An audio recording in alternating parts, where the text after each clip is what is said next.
Hello friends, my name is Miss Jill and I'm from the Wyoming Library and I'm going to read to you today a book about a Cree girl and her grandmother, and it's called When We Were Alone. And before we start this book, we need to learn some words in Cree. The first one we're going to hear is Kokum, and that means grandmother, and then Nokum, which means my grandmother, and then Nosissum, which means my grandchild. So when we were alone. Today I helped my Kokum in her flower garden. She always wears colorful clothes. It's like she dresses in rainbows. When she bent down to prune some of the flowers, I couldn't even see her because she blended in with them. She was like a chameleon. Nokum, why do you wear so many colors? I asked. Nokum said, well, Nosissum.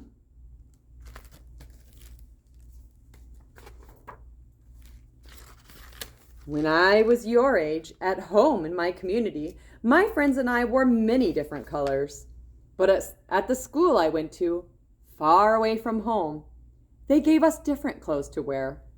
All the children were dressed the same, and our clothes weren't colorful at all. We were all mixed together like storm clouds.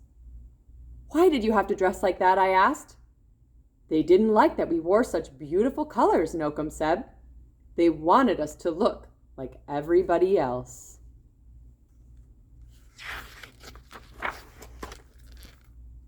But sometimes, in the fall, when we were alone and the leaves had turned to their warm autumn hues, we would roll around on the ground. We would pile the leaves over the clothes they had given us, and we would be colorful again. And this made us happy. Now, Nokum said, I always wear the most beautiful colors.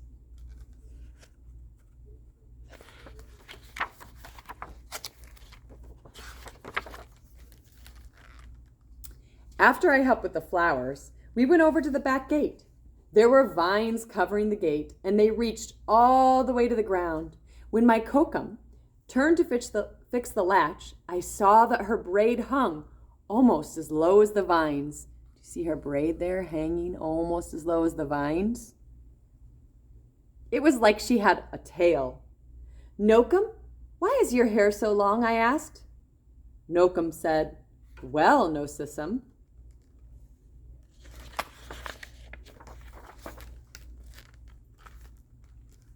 When I was your age, at home in my community, my friends and I grew our hair long, just like our people have always done. It made us feel strong and proud. But at the school I went to, far away from home, they cut off all our hair. Our strands of hair mixed together on the ground like blades of dead grass. Why did you have to wear your hair like that? I asked. They didn't like that we were proud, Nokum said. They wanted us to be like everybody else.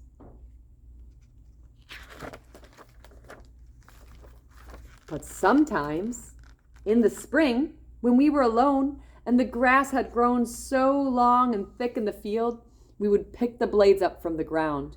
We would braid them into the short hair they had given us, and we would have long hair again. And this made us happy. Now, Nokum said, I always wear my hair very long.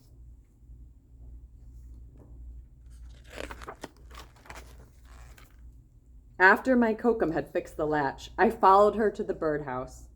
There was a bird flying through the air like a jingled dress dancer.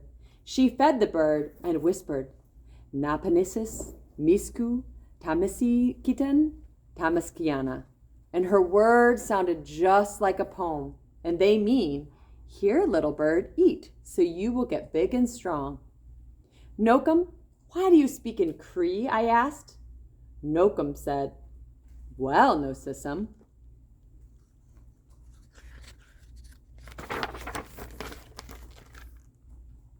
When I was your age, at home in my community, my friends and I always spoke our language.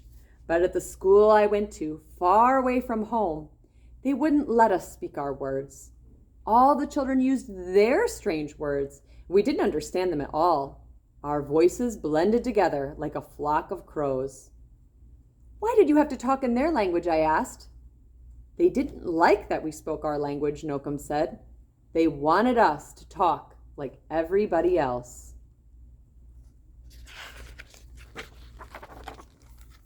But sometimes, in the summer, when we were alone and our teachers weren't anywhere around the place, we would whisper to each other in Cree. We would say all the words we weren't allowed to say so we wouldn't forget them. And this made us happy.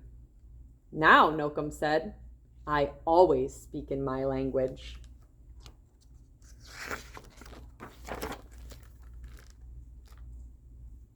After our gardening work was done, and I sat with my kokum in the backyard. Her brother came over and sat with us. He comes over all the time. We drank tea and ate bannock. The tea was hot and sweet, and the bannock was moist and warm and melted in my mouth. My kokum and my uncle talked and laughed like children. Nokum, why do you and Nokomis always spend time together? I asked. So this is Nokum, which is my grandmother, and Nokomis, which is my uncle. Nokum, why do you and Nokomis always spend time together? I asked. Nokum said, well, Nosisum, when we were your age, in our community, being with family was the most important thing. We played together, did chores together, and shared everything. But at the school I went to, far away from my home, they wouldn't let us be together. My brother and I were separated like day and night. Why were you and Nokomis separated? I asked. They didn't like when we were with family, Nokum said, because when we were together, we thought too much of home. But sometimes, in winter, when we were alone, we were sure that nobody would see us, we would find each other. We would take off our mitts, and in the crisp, cold air, we would hold hands so we could be with each other. And this made us happy. Now, Nokum said as she reached over and held my uncle's hand and mine, I am always with my family. The end.